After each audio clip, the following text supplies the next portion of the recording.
nganggo acenyo naraja zalim ke rakyat.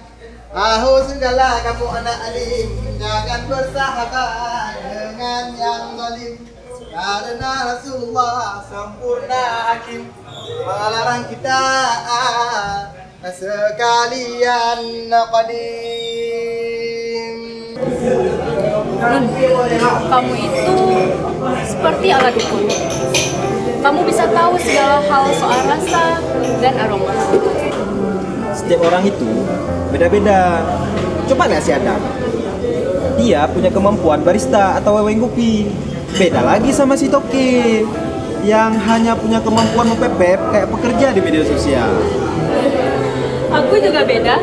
Sampai sekarang, aku tuh nggak bisa merasakan semuanya. Apalagi soal aroma. Susah aku membedakannya. Hanya kita itu harus saling melengkapi karena kita itu dipertemukan dalam satu rasa.